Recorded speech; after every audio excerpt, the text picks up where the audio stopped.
That's what we do. Set 'em up, knock 'em down, make that cherry glow. Whiskey and cigars, the gentleman's cologne. Cheers, y'all. Well. That sounds like this party just about ready to begin, ladies and gentlemen. Welcome, ladies and gentlemen, to this fine radio program, podcast, and video extravaganza known internationally as the world famous Smokin' and Toastin'. You are joining us for show number 393, and thank you. We love you. Thank you for being here. Our program is about craft beer, fine spirits, and hand-rolled cigars. You may be listening to us on one of our broadcast radio affiliates situated somewhere around the good old US of A. You may be listening to us on your favorite podcast provider. We're on Apple. We're on Spotify. We're on... Does Deezer? Does Deezer still exist? I believe so. If it does, we're on. I think we're on Deezer. So you can check us out just about anywhere. And if you want to see the video version of the podcast, you can always go to YouTube, and that's worth it sometimes. Just because my co-host, Mr. Ian Barry, is such a handsome individual, devilishly so. Yeah, amazingly handsome. So we're on show number 393. As I said, on today's program, we'll talk about scanning the top and bottom shelves for whiskey. We'll talk about some of the finds in the inexpensive whiskey area, and we'll talk about some of the most expensive whiskeys that you can buy and how much those cost. Yeah, there's not a whole lot of top-end limit. You can spend a lot of money if you want. But we're not talking secondary market. We're talking about like what you would go into. I know. Go into the liquor store and purchase. It's like you got to wonder, like some of these great little mom and pop liquor stores go, okay, should I stock a bottle of that? Or should I stock 300 bottles of this? Right. So I guess it just depends on your clientele. And the one thing we do know about the little mom and pop liquor stores is sometimes they can be a great place to find those allocated surprises that you can't find elsewhere. That's less and less nowadays, man. I find as I've been going into mom and pop liquor stores anytime, I find that sometimes they have those allocated bottles sitting right there on the shelf. Yeah, and sometimes they're marked as secondary. Yeah, which is ridiculous. Yeah, and that's just crazy. We do want to give big thanks to last week's special guest / podcrasher, our good friend Mr. Alan Denny.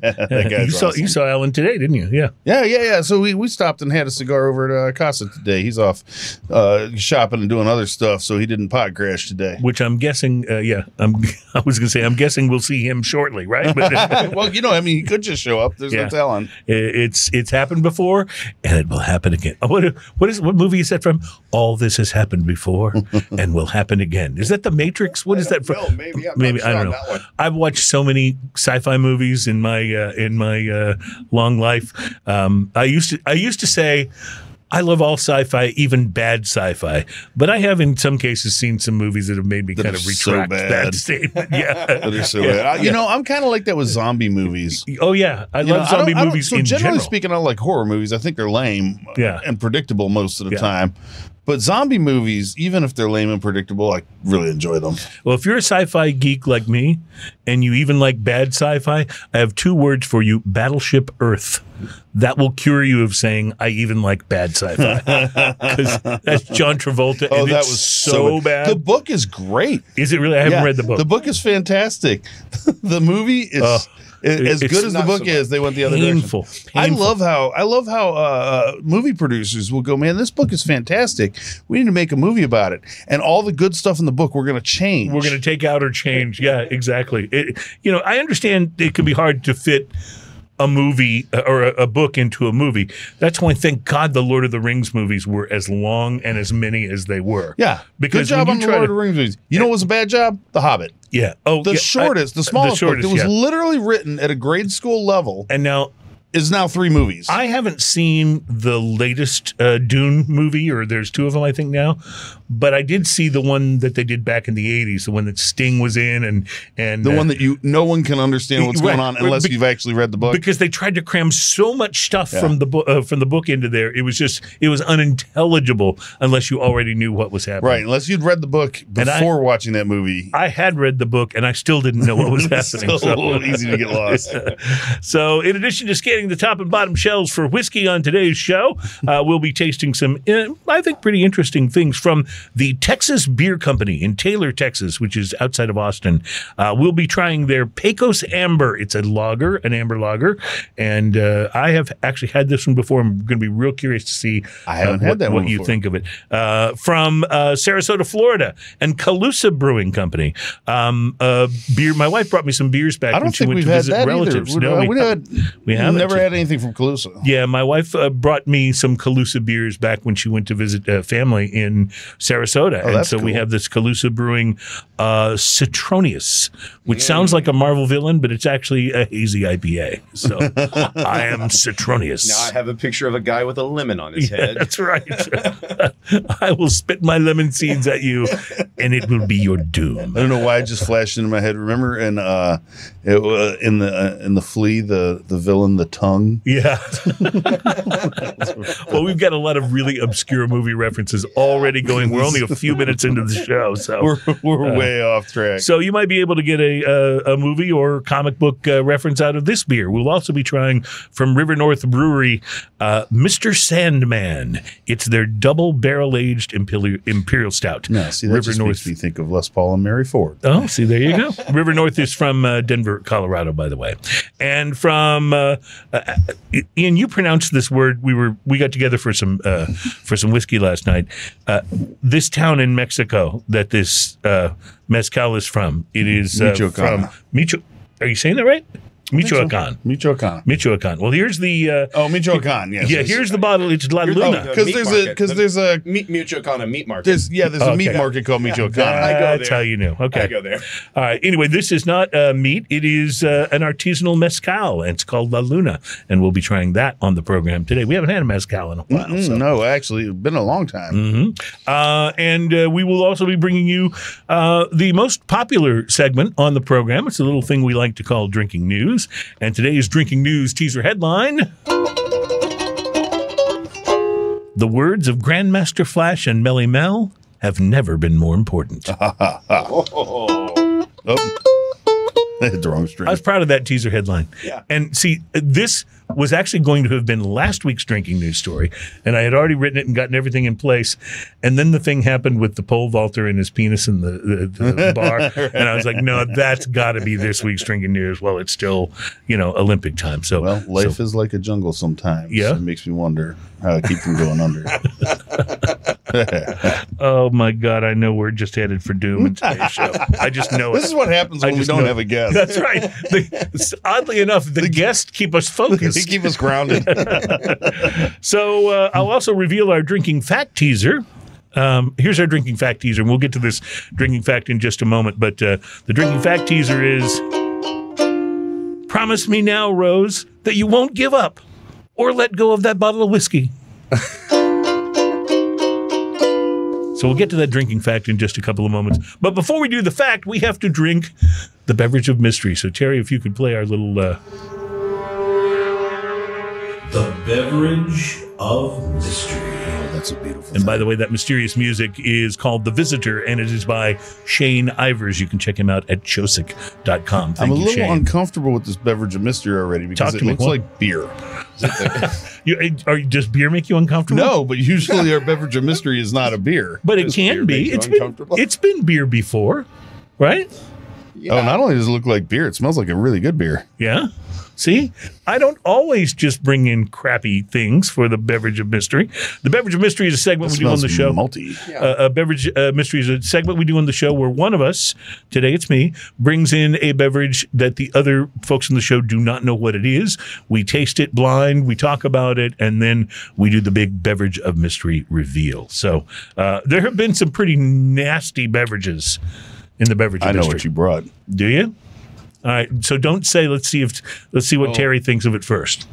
I mean, it's good. It's not bad. It's very light on the nose and light on the tongue. It's not an overly powerful. I'm just going to say you got to this before me. I haven't seen it yet. Yeah, well, and that's kind of the reason. So the big reveal which we also call, is that Can I guess it before you pull that beer can out of your pocket? But first, we have to say the big reveal is also called, is that a beverage of mystery can in your pocket, or are you just happy to see me?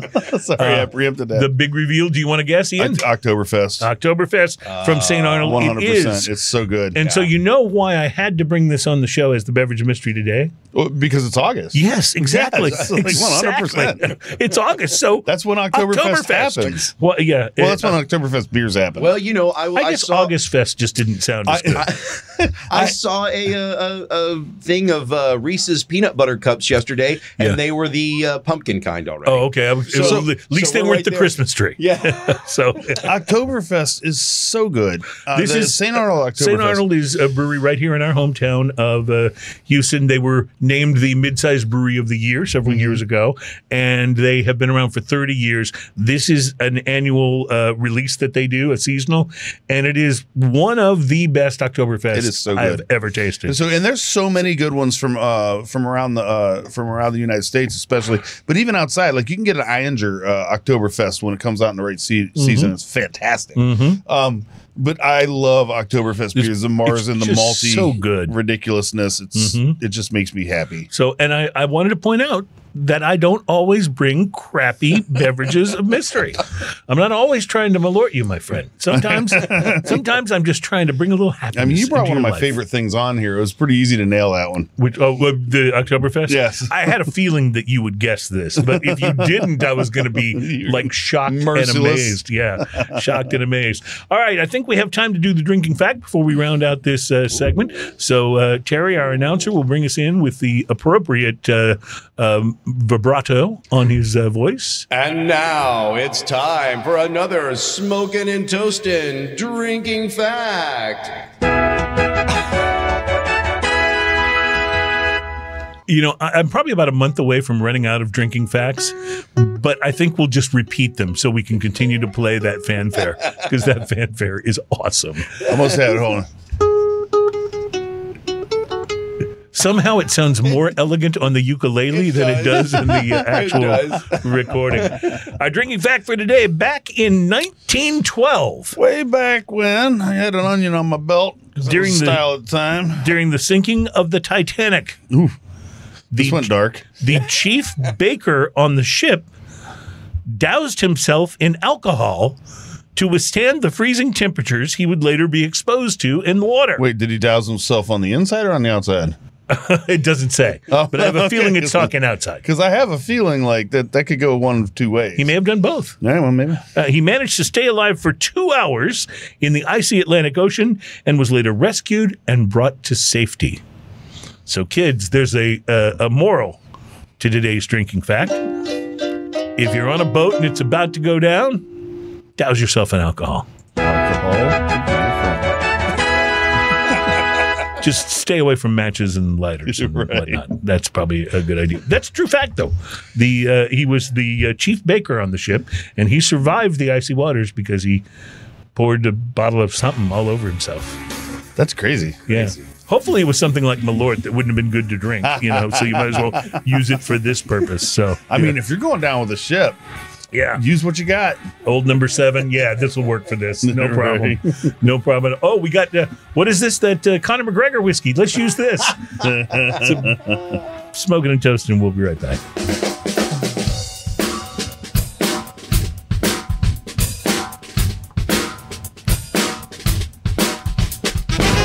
Welcome back. It's Smoking and Toasting. Our show is all about craft beer, fine spirits, and hand-rolled cigars. Music. And I just have to say, just before you get into your cigar this week, this is just such a fantastic beer. It's so good. I drank mine. The St. Arnold Brewery here in our hometown of Houston is, they have a number of really, really great beers.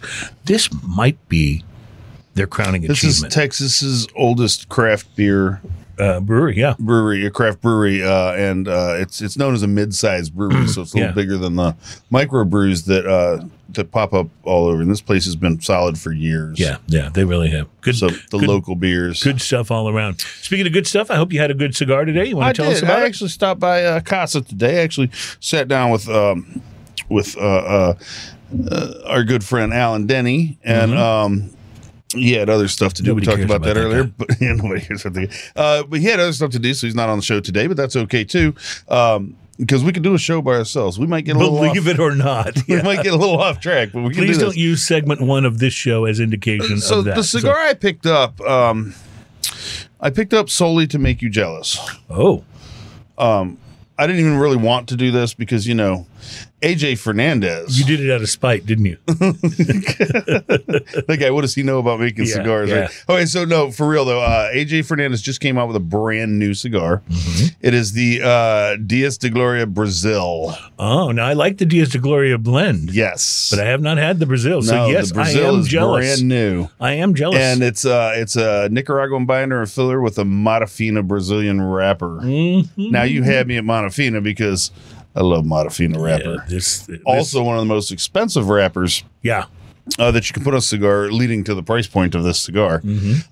So the appearance on this, it's got the Dias de Gloria Brazil brand, you know, and depending on the wrapper on it, they always change the color of the band, right? So it's usually the same band, but they changed the color a little bit. So this had it in green. So it had it in green. Then they had a little AJ Fernandez band right underneath it, and a cedar sleeve, which covered well over half the cigar. So most of the cigar was hidden until I pulled off the cedar sleeve, which slid right off the end, no problem. The exposing a box pressed dark espresso wrapper. Semi-rustic and oily, firm feel overall. Pre-light sniff on this. Earthy and leathery with hints of chocolate and pepper. The pre-light draw. I used a V-cut, had a medium draw, rich earth, leather, and a slight acetone flavor, actually. Interesting. Which is a little strange. Yeah. A little disconcerting, actually. The initial light on this.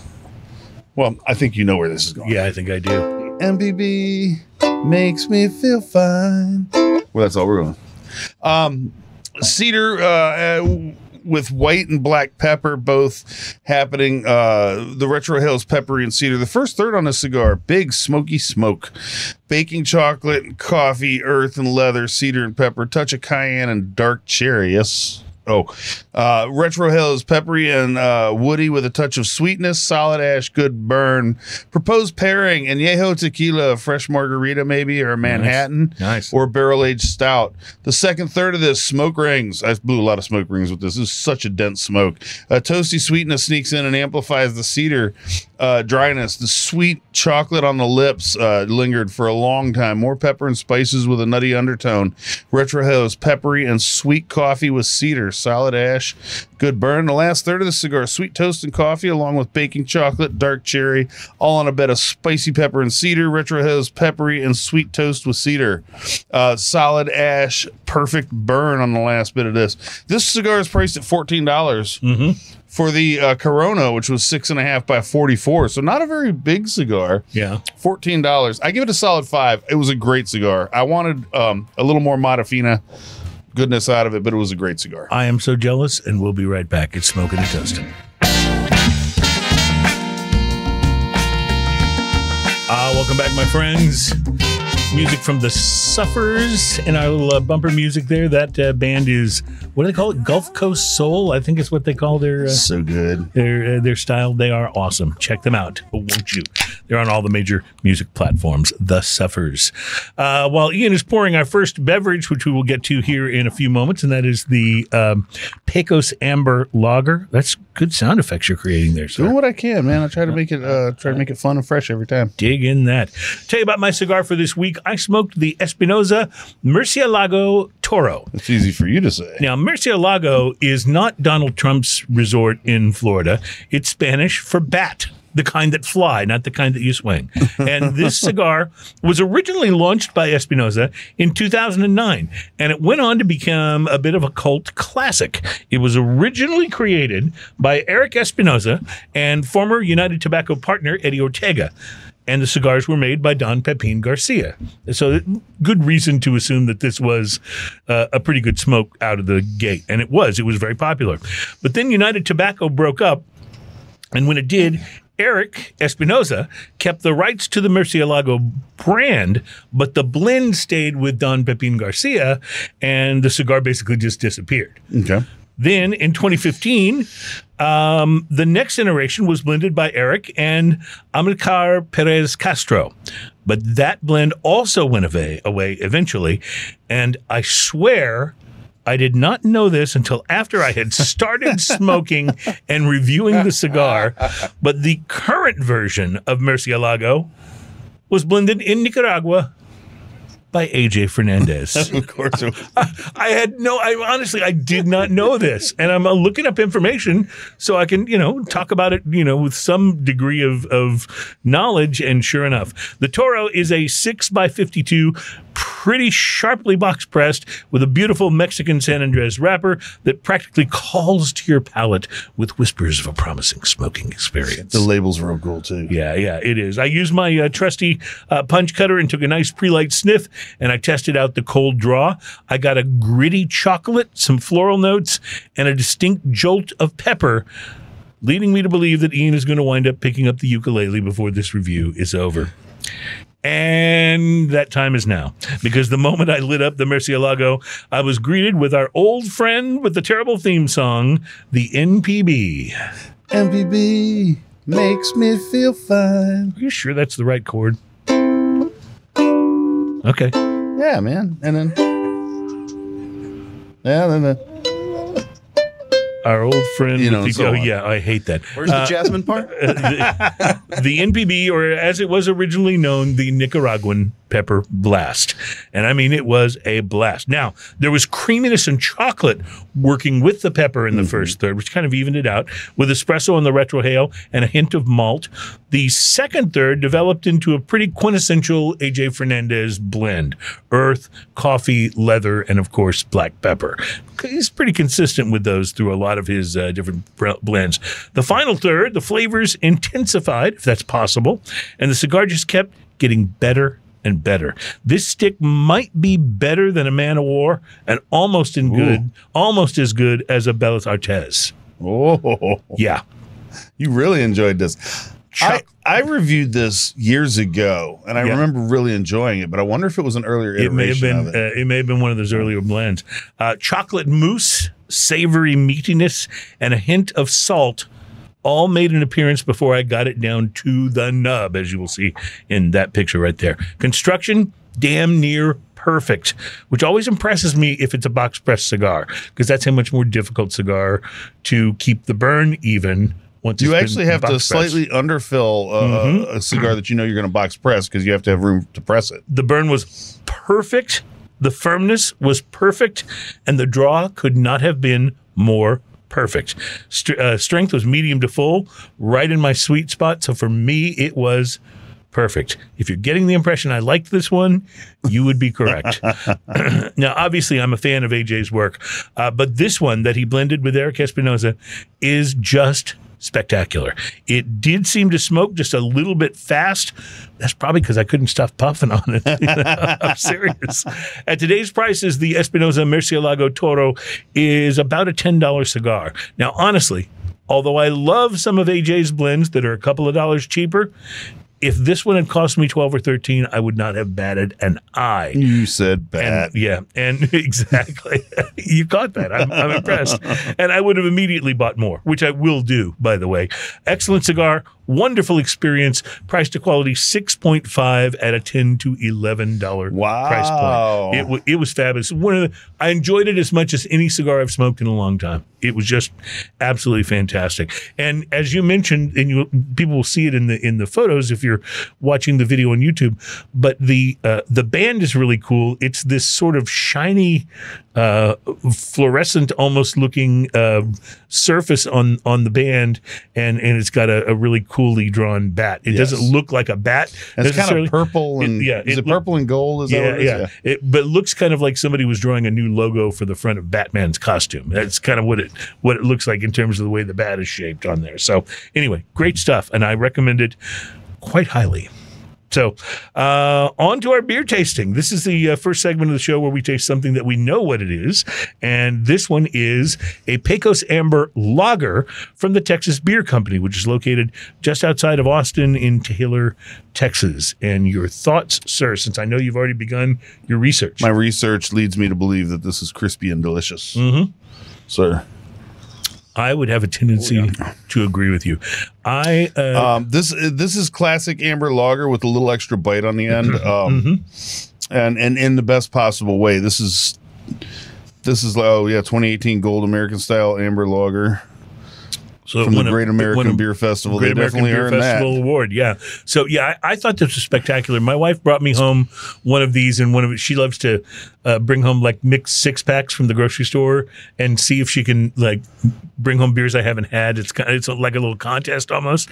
And so when she brought home this in one of those 6-packs, I drank it and I immediately wrote down to buy a 6-pack of it somewhere so that I can bring it in on the show side of the and can, have the other 5 for me. On the side, on the side of the can, they have the historical road marker signs. They have one of those, like a Texas farm to market road. Yes, yeah. It says Pecos Amber Lager, smooth malt flavor with floral hops and a clean lager finish, like a fine West Texas sunset. This beer embodies the spirit and boldness of Texas. Cheers, y'all. I thought it was one of the better ambers I'd ever had. Cheers, y'all. Did it say cheers, y'all? Yes. Wow. Cheers, y'all. Oh, okay. So we're in good company. Our thing, right? Yeah, we're in good company.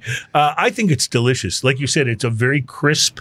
It finishes very crisp. It's got that typical amber sort of maltiness. You know me, I love malty beers. This is not crisp and ridiculous up front. It's crisp and ridiculous on the finish. And the malty sweetness up front really catches me on this. Also, though, a little like after the finish, after you swallow and you get that crispness, and then when that starts to subside, you really get the malt on your palate still. Yeah, it lingers. It lingers. The sweet maltiness. This is a very nice. I absolutely dig it. Beer. And I have to be honest, when I first saw these guys' beers showing up on the shelves, and so I was a little suspect of them. I don't know. It just looked too simple. I don't know if that makes sense. I mean, it's a very simply laid out can. It says brewed with solar and people power. This is coming in at 5.6. Yeah. And by the way, they do a lot of solar power generation. I looked at these guys up online, and they do try to solar power their whole brewery operation. So it's a pretty cool thing. Yeah. Taylor, Texas. So so they're a little outside of Austin, but this I think this is one of the better ambers I think I've ever had. It's really, really nice. Yeah. Yes. So absolutely dig it. Well, I'm glad you like it. That's absolutely awesome. So I thought that we would talk a little bit about good, inexpensive bottom shelf whiskeys, and then some of the expensive, like uber priced whiskeys. Which you want to talk about first? Let's talk about stuff we can't afford. Stuff we can't afford. Yes. All right. The most expensive bourbons of 2024. Let me accept the cookies, and then I can go on to the actual article itself. All right. There are 1, 2, 3, 4, 5, 6, 7, 8, 9, 10 whiskeys here that you can't afford. So we'll start with the cheapest. Maybe you can. We'll start with the cheapest of the 10, and it's Weller's Antique Reserve 10-year-old. Price $12,406. That's all. Yeah. Wow. Did you know there was a $12,000 Weller? I did not know that there was a $12,000 Weller. How many of them are there? It's only 10 years old. I've owned vehicles that cost me substantially less than that. Oh, yeah. I've owned several vehicles that cost me substantially less than that. Not my current one, but boy, have I, yes. You got to wonder, when you're spending $12,000 on whiskey, if you were going to do the price to quality thing, where's the diminishing returns start? Yeah, well, exactly. Because when you're paying $12,000, I mean, does it start at $1,000? Is $1,000 whiskey 10 times better than $100 whiskey? Okay, so I'll bring this into a more understandable area here.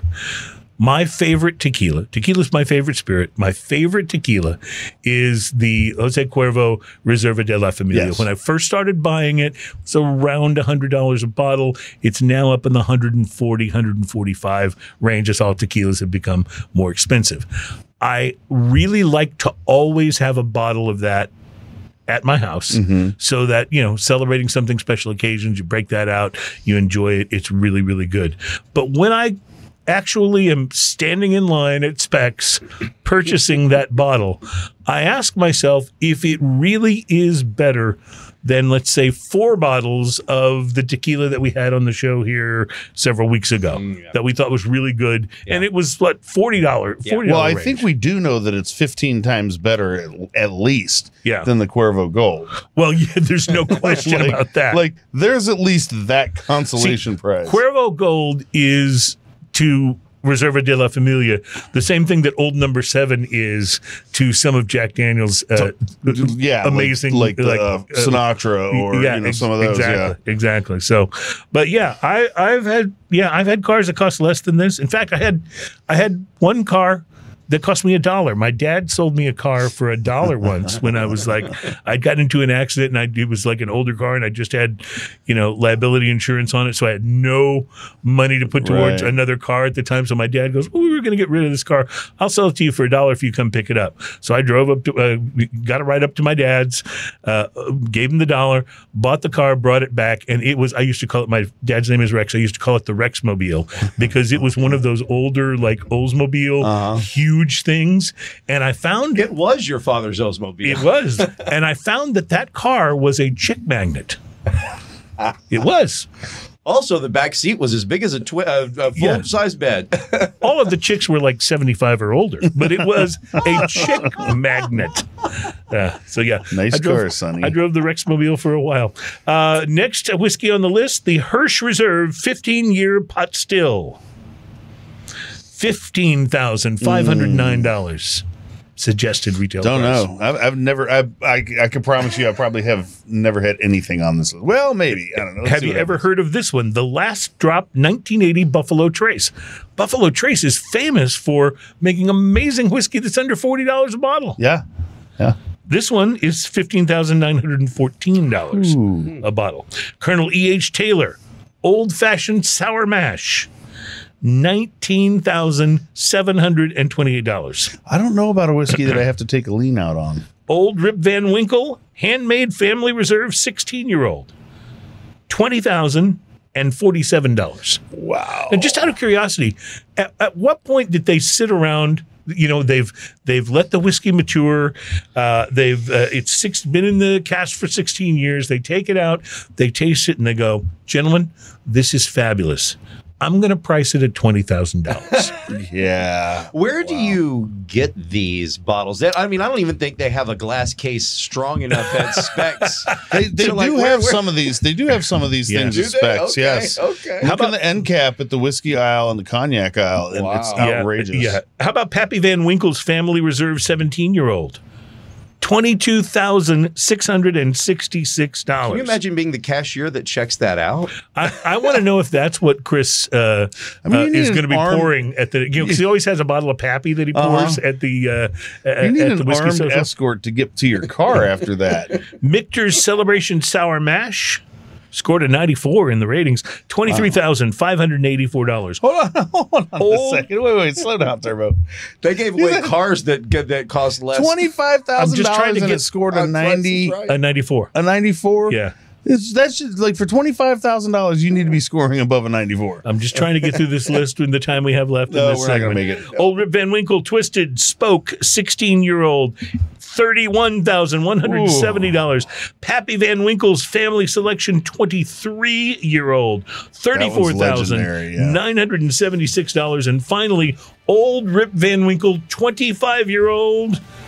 I'd like a bottle of this for Christmas if you don't mind. $52,252. In the words of Kendrick Lamar, they not like us. We'll be right back. It's Smoking and Toasting. I want to get to a point in my life where I can spend $52,000 on a bottle.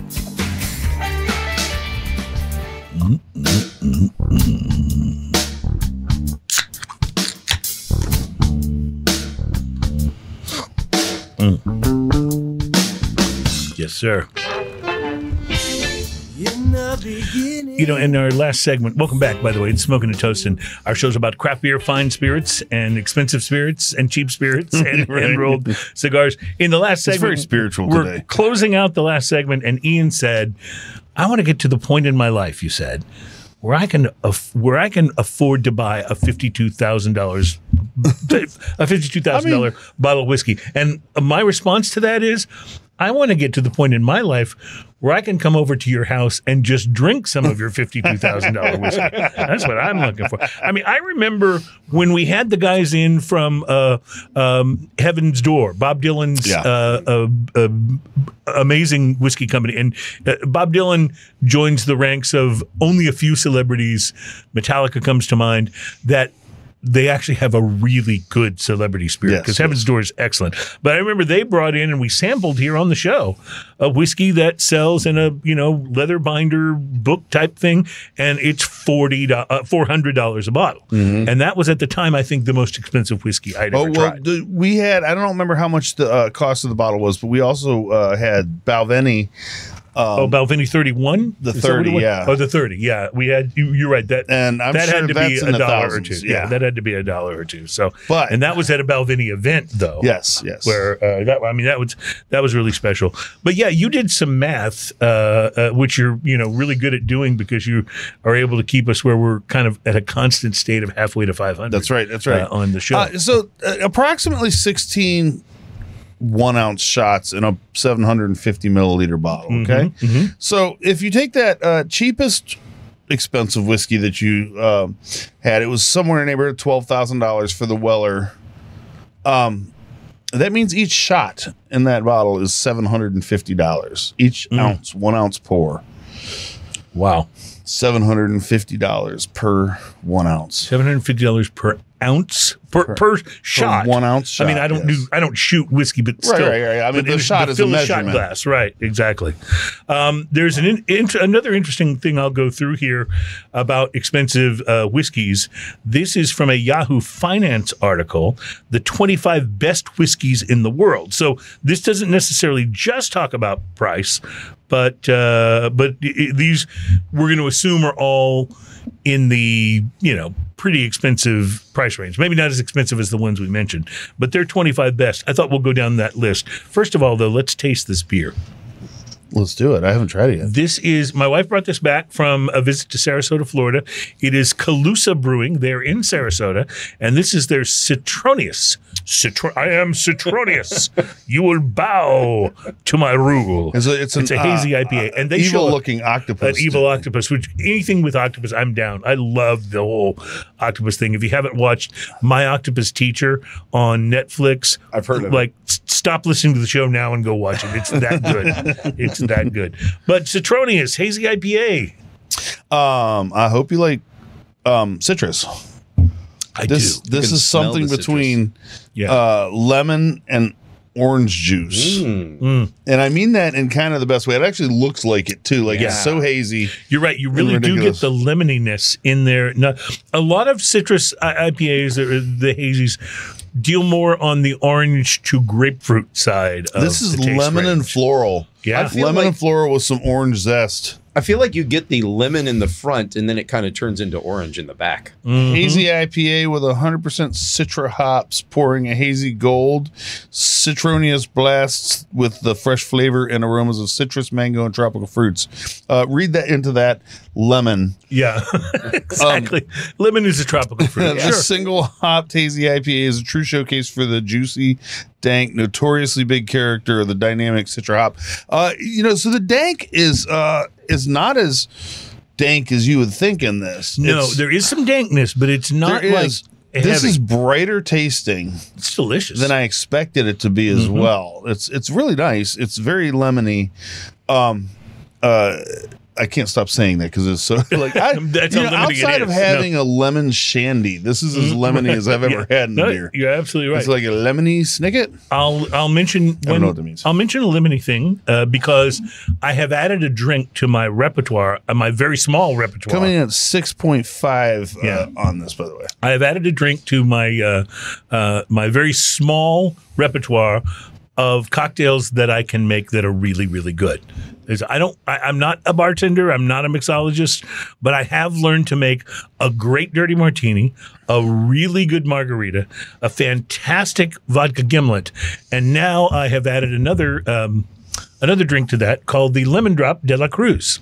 And it's just my version of a lemon drop. But the whole reason I'm telling the story is that in the little market downstairs in my building, they have great fresh produce down there, and that's where I usually get my lemons. And they have really nice ones, big juicy lemons.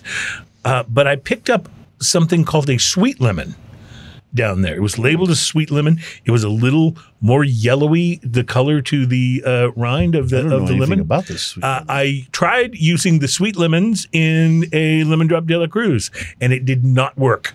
It was terrible. It was terrible. So you needed, because they aren't as tart. They have more sweetness. You needed that tartness to offset, because I use a little simple syrup in the mix, and you needed the tart versus the simple syrup is what makes the drink work. So anyway, just an interesting. Sweet lemons, not for cocktails. That's all I'm saying. Yeah, this is very lemony. Yeah, if you're in the Florida area, go to this brewery and stock up on this beer. It is good. And I think you can get this in the grocery stores and stuff in the Sarasota area, because I'm pretty sure this is where my wife bought it. So nice.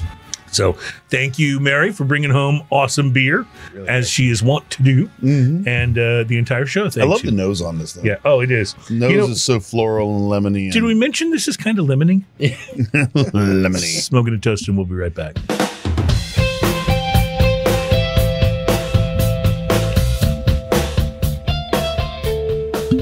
Oh, nice. Welcome back at Smoking and Toasting. Our program is all about craft beer, fine spirits, and hand-rolled cigars. We'll be tasting a little bit of Mezcal in this next segment. Ian's pouring that now. Let me run through this list. I mentioned it in the last segment. This is a list from Yahoo Finance. So first of all, it's not like a spirit or beverage type of website. It's a website that's all about finance. So it's people who have a lot of money look here for tips on what to do with their money and stuff.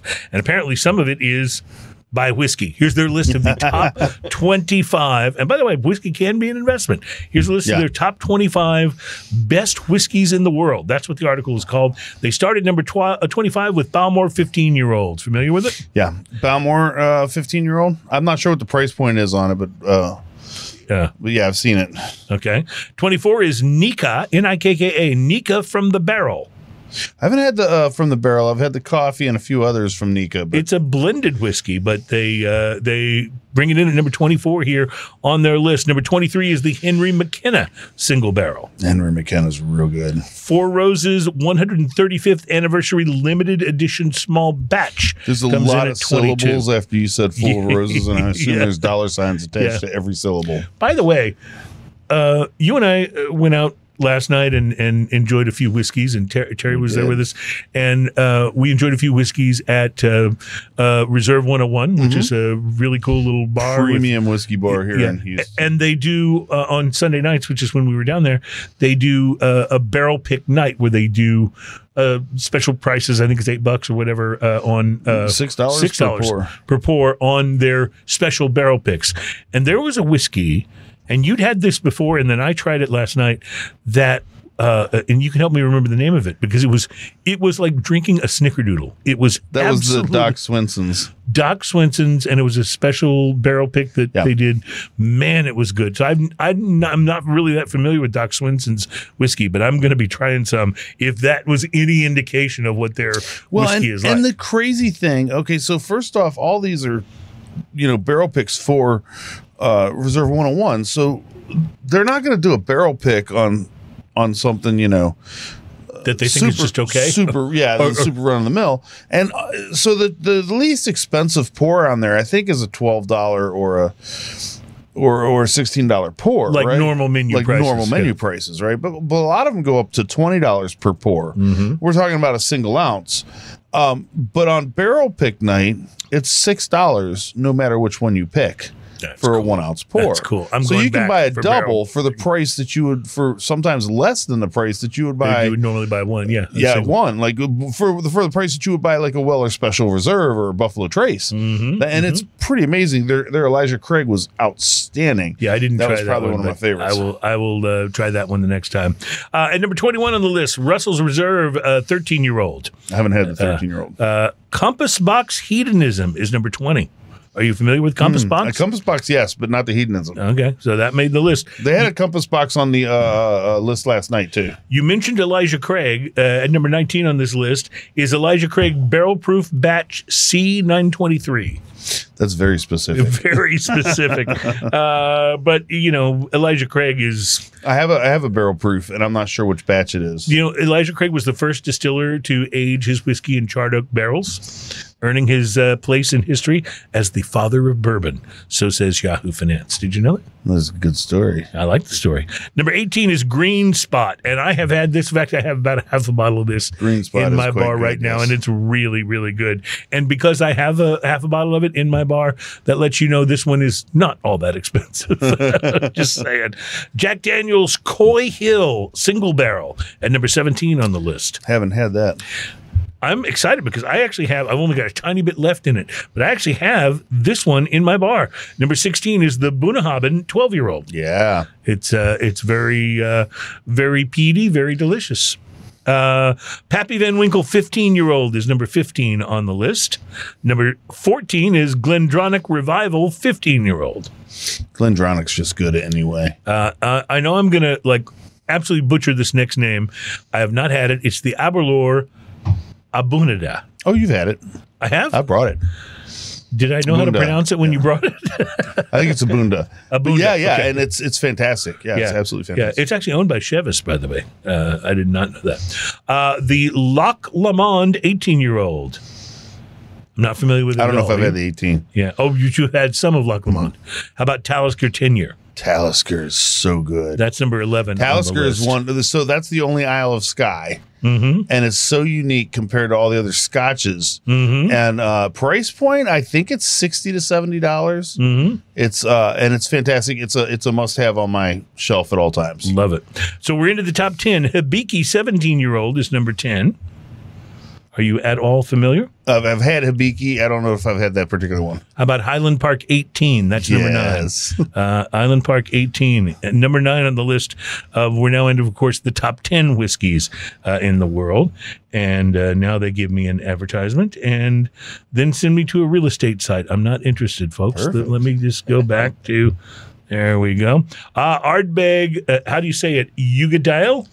Ugadale, I believe. Yes, that's fantastic. Ardbeg, I have that on my Ugadale. shelf as well. Okay, so I've had Ardbeg, but is this a special kind of Ardbeg? So all the things that Ardbeg is, it's more. So it's like the peatiest in the It's world? smokier, it's peatier, it's nice. a lot. I like that. When I'm in the mood for that, I like that. Redbreast, 27-year-old, comes in at number 7 on the list. Redbreast is just a good whiskey. I've never had the 27-year-old, but the 12 and. How about number 6 being the Michter's 10-year rye? I've had that.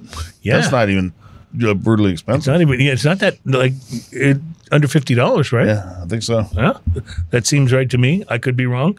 Please correct me. How about Weller 12-year at number 5 on the list? I have that at home. It's so good. Yeah. So these are not really necessarily all super expensive, but these are the ones that Weller 12 is hard to find. That's one of those list. that's allocated. Good luck finding it, but when you find it, it's $50 for a bottle or less, depending on the size of the bottle. Lagavulin 16-year-old is number 4. And you're not going to argue with that? No. Okay. How about the Macallan 18-year-old Sherry Oak at number 3? The Macallan 18-year-old is classic. Yeah. It's absolute classic. All right. So we're now up to number 2. The Yamazaki 18-year-old. I haven't had the 18, but the Yamazaki's real good. About 80% of this, they say, is matured in sherry butts. He said sherry butts. While the remaining whiskey is spinach years in American oak casks. So very interesting. I've not had this particular whiskey, but now that I know about the sherry butts, I'm definitely going to try to find it. Did I go to school with her? I think you may. I used to work at a radio station years ago for a program director named Lisa Tanachi. And Lisa Tanachi wound up marrying the morning guy, and his name was Mike Butts, and she became Lisa Tanachi Butts.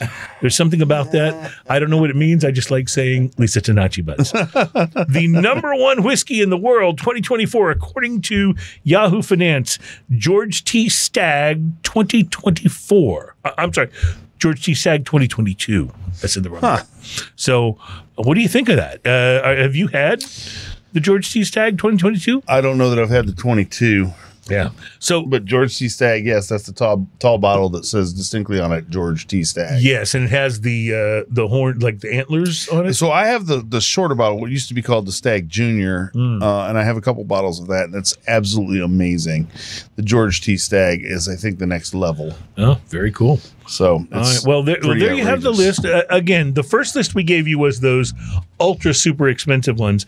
I think the prices varied on this list, but these were considered, at least by Yahoo Finance, as the top 25. And you can refer to an an earlier show that we did if you want to know what the best bottom shelf bourbons are. Right, and we'll cover a little bit of that a little bit later on in the show, but right now we shift from bourbon to mezcal, and I thought this bottle was interesting. I found this one, it was featured at my Specs store that I like to go to in Midtown, and I thought it was interesting, and somehow it seemed very like credible to me because there's almost no English on the bottle. Well, anywhere. I mean, if you like La Luna, it loosely translates to the Luna. Yes. Yeah, the Luna. Yes. Yes. There's not a lot of English on here. No, there really isn't. So do your translation magic. Just read it in Spanish. Okay, so I just want to mention, since we're talking about translations, one of Terry's other jobs that he has here at the company that produces the show is sometimes getting and sourcing different music for some of the different music stations that we're a part of putting together. And recently we were sourcing some Japanese music, and this is not something we were super familiar with, obviously, because I haven't spent a lot of time studying Japanese or J-pop.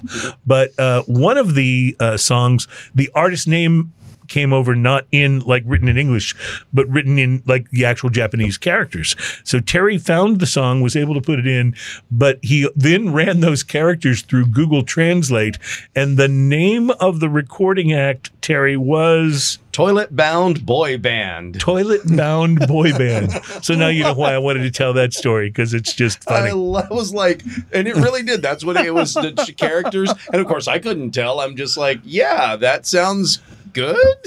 Toilet Bound Boy Band. So I think that must be like, it must be something like, you know, boys that hang out and I don't know, the bathroom, something. Still, toilet bound sounds somehow the bathroom worse. Boys. Yeah. So the bathroom boys is so smoky and earthy on the nose. Yes. And then you take a sip, and it's sweet and delicious, and then finishes with that nose. Yeah. Now, La Luna is the name of this artisanal mezcal, or Mezcal Artesanal, as it says on the bottle. And you're absolutely right. On the nose, this may be one of the smokier mezcals I've ever tried. And then that first sip, you get a little sweetness. Mm-hmm. Yeah, a little bit of sweetness, and then it has spice. It has a little spice to it, and it closes with that smoke. And I will admit it closes with that smoke. This is delicious. I will admit something. I have had to learn to like mezcal. I've always loved tequila. Well, not always, but you know, once I got out of college, I learned to love tequila. And before that, I have the college tequila stories that everyone seems to have, you know, right? But when I learned to really enjoy aged tequila and sipping tequila, it became my favorite spirit. And so when mezcal started to become more and more of a thing, I had a hard time adjusting to the smokiness. I will enjoy a peated scotch every once in a while. I've learned to like that, but this took me a while. But now that I've spent a little more time with it, I'm really enjoying mezcals, and this actually may be one of my absolute favorites. La Luna Mezcal originates from one of the most abundant states in Mexico, from the sandy coast to the peaks of Las Sierras. Michoacan is filled with tradition, culture, and history. Part of that story continues on the lush landscapes surrounding La Luna and our traditional venadas. I'll say one thing that's interesting about this is the second and the third sip that you take, there's not as much smoke on the finish as there was. That first one, it is super smoky on the finish. And that diminishes a little as you continue to sip this yeah, mezcal. well, I think you get kind of acclimated to it, and it becomes less distracting and more your as palate part of kind of catches on, I guess. Yeah. I actually really like this, and I think, Ian, I believe if I'm remembering correctly, this bottle costs $28. You know, mezcal's an interesting thing because I don't reach for it a lot, but when I stop and have a sip of one, I always want more. It's an Agreed. interesting thing. Like it's never like I don't start off wanting this and then someone's like, hey, do you want to try mezcal? I'm like, yes, and then I definitely want mezcal. So if you are a tequila lover, like I have been for years, and you haven't developed your taste for mezcal yet, just start having a little bit of it every once in a while. It'll happen. You'll start to really enjoy it. At least that's the way I feel about it. We'll be right back. It's Smoking and Toast. And by the way, we're not too terribly far away now from Drinking News.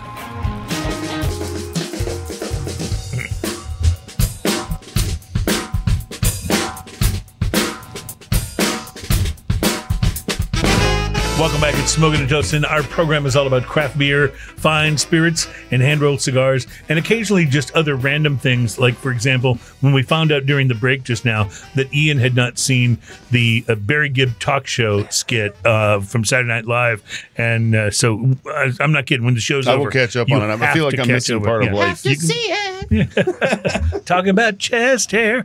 All right, so real quick, while we enjoy some more of this absolutely fantastic, delicious La Luna Mezcal. And remember I told you, this bottle is like, it's like $28. At least that's what I paid for it. Like, it's really good. It can be bought for that price.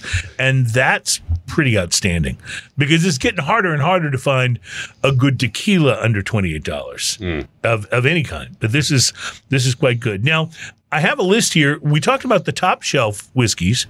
I have a list of the best bourbons. This is from Insider Monkey, by the way. The best bourbons under $50. The top 10. All right. So bourbons we can afford. Yeah, bourbons we can afford. Number 10 on their list is the 1792 small batch bourbon. Yeah, nothing wrong with that. $34 suggested retail price. I have that on my shelf. Mm-hmm. All right, and now we have I have a feeling I will have quite a few of these on the shelf. I'm guessing you might. How about Bullet Bourbon at number 9? Bullet Bourbon's always good. $33 suggested retail Bullet price. Rye as well. Yeah, Bullet Rye is quite good. Old Forester 86 proof is number 8. I love Old Forester. $24.99, my friends. And they're $24.99. bonded, and they've got a few others that are so good. I'm a fan of this one. Number 7 on the list is Maker's Mark 46. Yes, 100%. It's a very, very good bourbon. 100%. Yeah, and it's $43 suggested retail price. These are they all just under changed 50. the label on it too. Now it's like bright red. Oh, I'll have to go check that out. Wild Turkey 101. Wild Turkey. If you don't like Wild Turkey, you actually don't like bourbon. Yeah, number 6 on the list comes in at $34.49 for the retail price. Number 5 on the list is Larceny Small Batch Bourbon. I just drank some of that last night. Didn't we have? We just had Larceny on the show. Yeah, I just had some of that last night. I believe we when did. I got home, after we went and drank whiskey, I went home and you know what I did? What? I drank whiskey. So after we had whiskey, I went home and you know what I did? What's that? I drank whiskey. Yeah, I had a cigar. Elijah Craig barrel proof. Nice. And a cigar. It was wonderful. Four Roses Single Barrel comes in at number 4 on the list. Nothing wrong with that. That whiskey is right at $50 retail price. There's single batch and the small batch is real good. Woodford Reserve at $39.99 is number 3 on the list. So you've approved of all of these. So the Woodford Reserve, I would bump that up. Well, then it gets outside of the $50 mark. I would bump that up to the Double Wood, but the Double Wood is so good. Yeah, I would spend a little extra and get the Double Wood. Buffalo Trace at $34.99 comes in at number 2. 100%. Number 2. So that Buffalo Trace had a whiskey on the top most expensive list and on the best under $50 list. And at number 1 on this list, Michter's U.S. Kentucky Straight Bourbon. I've had it. Would you put it at number 1 on the list? I don't think I put it. It's a $49.99, so it's right at the $50 mark. Right at that edge. I don't know. Maybe I'd have to go back and try it again. But what about Weller? Yeah, I mean Weller is so good. What about? Did we do was Wild Turkey on the list? It was, right? Wild Turkey was on the list. Wild Turkey 101. And so Wild Turkey, when I say if you don't like Wild Turkey, you don't like whiskey. Wild Turkey is the textbook bourbon. Mm-hmm. It is just that's ground zero for bourbon. That's where it starts. Mm-hmm. That's the flavor profile, Four Roses. Did we cover Four Roses? I'm not remembering what was on the list. Well, Four Roses, not on there. Was it on there? Four Roses was on so there. Four Roses also was on the most and least list for expense. So interesting stuff. All right, we're going to take a break. I would say George Dickel bourbon. Oh, dude, that's really good. That 8-year bourbon is outrageous. I have a George Dickel small batch that I just polished off. Yeah. It was fantastic. All right, we got to take a break. We will be back. And my friends, I get to say this once a week. Drinking News is next.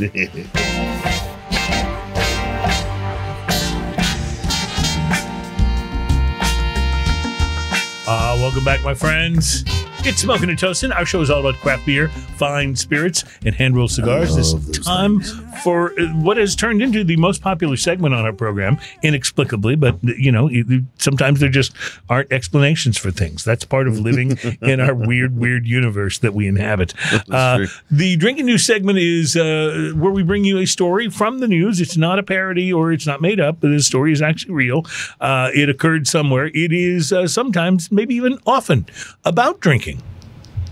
But it is always best enjoyed if you've been drinking, and we qualify for that with La Luna here today because we've had a little bit of this, and it's pretty darn good. So, without further ado, and giving me a moment to taste just a little more of this La Luna, it's time for Drinking News. Drinking news.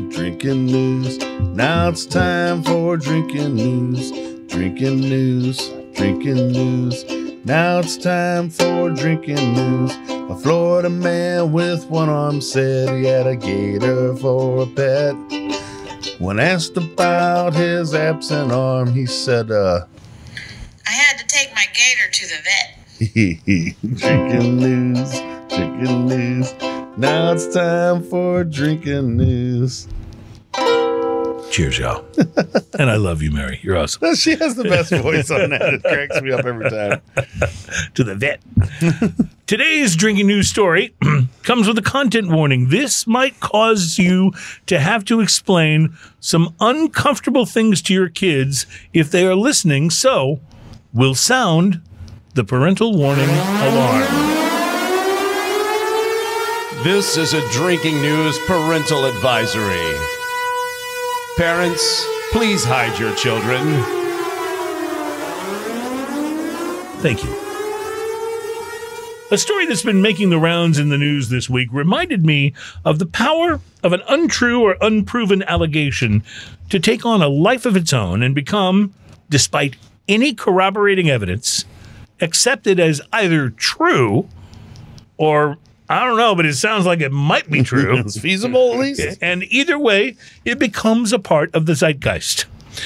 Apparently, a user on Twitter, I refuse to call it X, a user on Twitter who goes by @RickRude'sCalves, posted as a joke that vice presidential candidate J.D. Vance wrote in his book Hillbilly Elegy that he once had sex with a couch.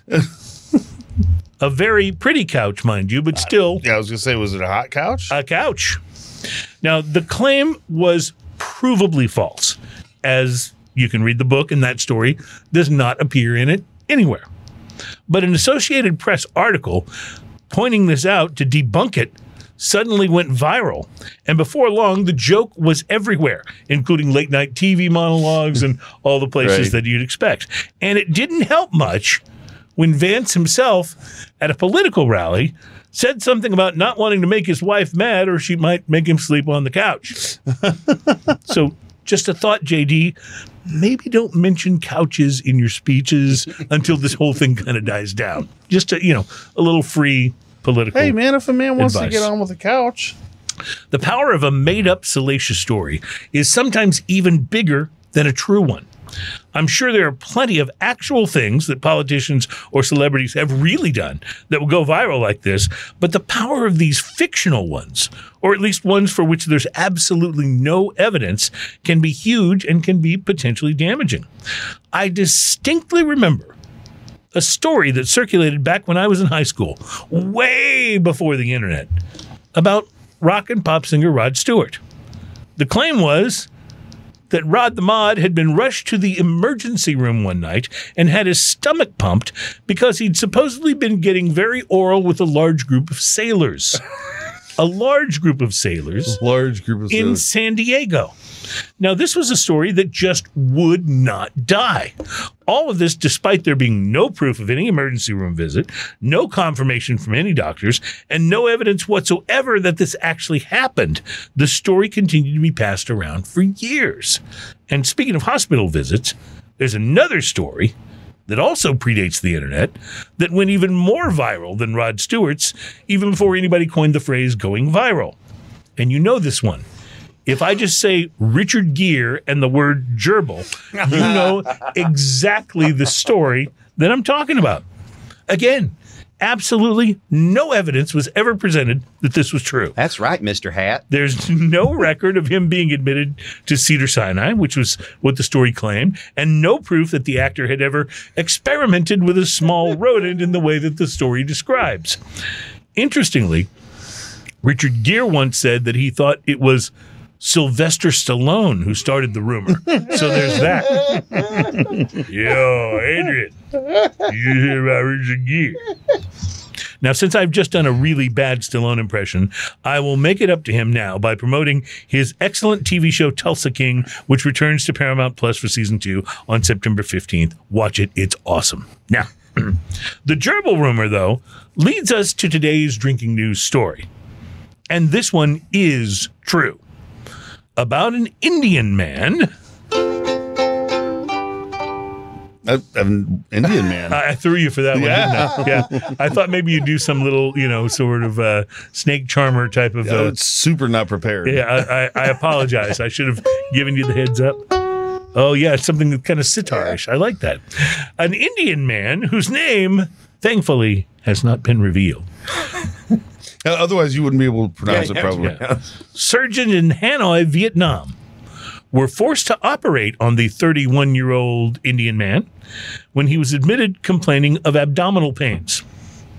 The doctors took an x-ray and discovered that the unidentified patient had a 26-inch long eel in his digestive tract, which had apparently entered his body in the same way as the gerbil in the Richard Gere rumor, and was trying to bite its way through the walls of his large intestine. Yeah, I imagine that could cause you pain. Wow, Mr. Hat, that went wrong. I had to have another drink there. Surgeons first tried to remove the animal by going in the same way that the eel supposedly had, with a probe, but were going in through the outdoors, so to speak. By the tail. Unsuccessful. Highly underrated Led Zeppelin album. It's a great album. Highly underrated. The drums on that album. Rain. Oh, God, they're so good. Fool in the Rain, so good. Yeah. So surgeons first tried to remove the animal by going in the same way the eel supposedly had, with a probe, but they were unsuccessful. They did, however. They just pushed it farther up there. They did, however, find a lemon while they were in there, which they managed to dislodge. Why is he the king from History of the World Part 1? Wash this. They were forced to, however, even though they were able to dislodge the lemon, they were forced to resort to surgery to remove the eel, cutting through the man's abdomen and removing the 26-inch long creature with forceps. Was the eel okay? No, it did not survive the ordeal. I will spare you any more of the gross details, but if you really want to see it, you can search the story at thedailymail.com to view a picture of the eel. Ooh. And the lemon. Which looks a little more like a lime to me, but what do I know? I'm sorry. I'm still trying to... There's a moment in time where someone thought to themselves, you know where this eel should go? Maybe he was asleep and the eel needed a place to go. I don't know how to wrap my head around that. Like it's. Well, the man is expected to recover fully. You don't have to wrap your head around it. He's expected to recover fully, but he will be forced to wear a colostomy bag for the rest of his life. So let this be a warning to all of you. Should you ever get really wasted on buzzballs and decide that giving a live animal access to your southern starfish is a good idea, to quote the incomparable Grandmaster Flash and Melly Mel, don't do it. Don't do it. Now, while I possess neither the rhyming prowess nor the visceral coolness of Grandmaster Flash or Melly Mel, I do still find myself once again inspired by this drinking news story. And as some of you already know, when I get inspired, I often write poetry, prose, or verse. And so, with apologies to Mel and the Grandmaster, and for that matter to all of you, I'd like to share that poem with you now. Could I get a little poetry reading music, please? Sure.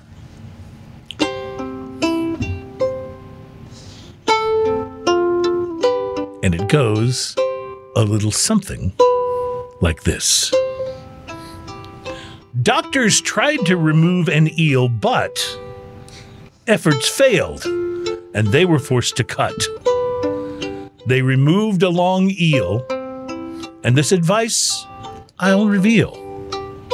Stop putting weird stuff up your butt. Reporting live from Hanoi, where I will never again order eel when I'm having sushi. My name is Cruz, and that, my friends, is your... Drinking news. Don't put an eel up your butt. I think that worked. I think that's good. I had to change the lyrics to fit the thing. Yeah. It's just like... The rhyme scheme lost a little bit, but I feel like the point was important enough. Poignant. Yeah, exactly. Yeah. Public service announcement. That's the whole reason I shared this story with our listeners. So you know not to do that. Stop putting weird stuff up your butt. I read an article a while back, and they said the number one thing found up there by doctors. Yeah. Little Eiffel Towers. Are you serious? I'm 100% serious. It was like one of those complete cheat things.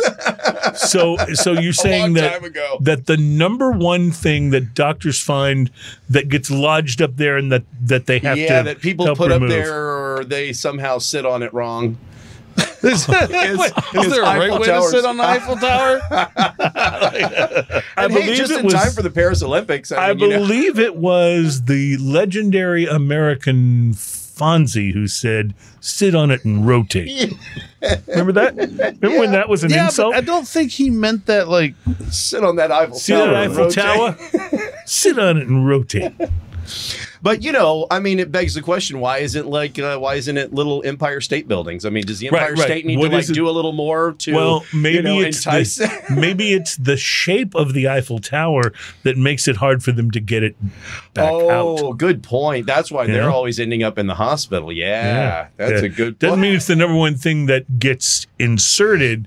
It's the number one thing that gets inserted, and then they can't get it back because out. the Empire State Building would be easy now. Picking up what you're remove. Yeah, exactly. Because there's no legs. Yeah. By the way, analogous to the story of inserting things where you shouldn't, I'd like to welcome our new affiliates on Smoking and Toasting. I'm sorry, guys. It isn't always like this. We were left unsupervised this week, and these things have a tendency to happen. One more time. We missed it the first time. Cheers, y'all. Oh, man. By the way, complete and total change of pace. Wonder if that guy feels like he's the butt of the joke. The Chris Stapleton's cheap Buffalo Trace whiskey? It just won 2 major awards. Why? It's Traveler whiskey. It's already a bargain, but now the street cred is cranking up for Chris Stapleton's cheap, inexpensive. I will bring some whiskey. next week. Have you tried it? Yes. And I take it you're not a fan. I love Chris Stapleton's music, by the way. I love his music too. Yeah, I think he's awesome. But you're not a fan of the whiskey. Do you want me to just give it away right now? Spoiler alert. It is to whiskey what Luby's was to cafeteria. There's nothing wrong with it. That's interesting because but you're right. You don't think of Luby's as where can I go to get something really delicious? There's nothing wrong with it. You think of it as a place to get a decent Everyone's going to probably like it. Yeah. My favorite Luby story is I used to work at a shop that was across the mall from a Luby's, and I would go over there for lunch sometimes. And I loved the lady at the salad area, because that's the first area you come to, right? This is the salad area. She had shaved her eyebrows. She'd drawn them up about 1.5 inches higher on her forehead, and she would look at you when you came by, and she'd say, "Smell you?" Smell you? Smell you? She said that every time. I suppose it's some contraction that means Can I help you? I don't know. I don't know what it was. Smell you? But she always said smell you. And it made me wonder if it was some weird sexual thing, like involving the Eiffel Tower. I don't know. Again, I don't know. Smelping? Yeah. So you're saying that Chris Stapleton's Traveler whiskey is okay, but it's not special. Yeah, it's not like proper 12 where you take a sip and you can't stop finding something wrong. What is going on here? Right. Yeah. It's not like that. It's an okay whiskey. Okay. And I'll bring it. We can try it next week. Maybe we'll change our minds on it, but I'll bring it next week. We'll talk about it. All right. So let's do this. Let's try that and Buffalo Trace. Okay. Like side by side and see how they work with each other. Because Buffalo Trace, we've already talked about, is one of the best inexpensive whiskeys that's out there. And they are the guys that make this Traveler whiskey for Chris Stapleton. So that'd be interesting to try them side by side. So you get the Traveler, I'll get the Buffalo Trace. All right. Fair enough. We're going to take a break. We will be right back. It is Smoking and Toasting. Our program is all about craft beer, fine spirits, and hand-rolled cigars. More when we return.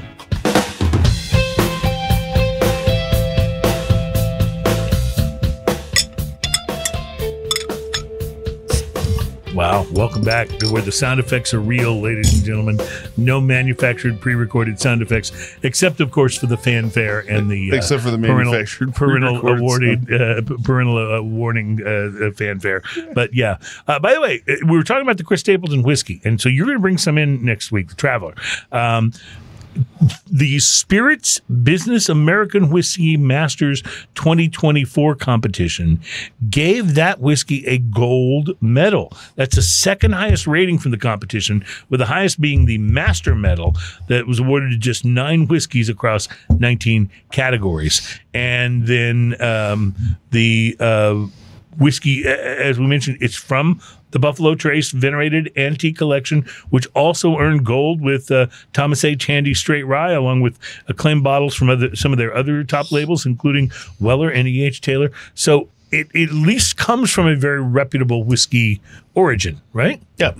All right. So we'll try it next week. That'll be fun. That'll be a very interesting thing to do here on the program. And we'll do it side by side with Buffalo Trace. But before we run out of time, we haven't tasted our final beer yet. And it is I think we may, River North, we've had River North beers on here before, but I think we may have actually had Mr. Sandman from a previous year. This is the Mr. Sandman from Vintage 2023. I can't remember the lick from the song Sandman. Enter Sandman, or Mr. Sandman, bring me your beer. I could possibly. Mr. Sandman, bring me your beer. Bring me your beer. There you go. There you go. We'll go with that, Sandman. There we go. Somewhere James Hetfield is going, ooh. I know. What was that? They need to figure out how to get the Les Paul version over the mashup of the Metallica version. Yeah. Well, I wasn't thinking the Metallica version. I was thinking, Mr. Sandman. Yeah. From the Back to the Future movie. Yes, from the back. Okay, I'm gonna derail this whole conversation. Have you tasted this beer? Oh my God. This is a chocolate coffee masterpiece. It is boozy. Wow. It has got the viscosity of motor oil. It is like if motor oil tasted amazing, this is what drinking it would be like.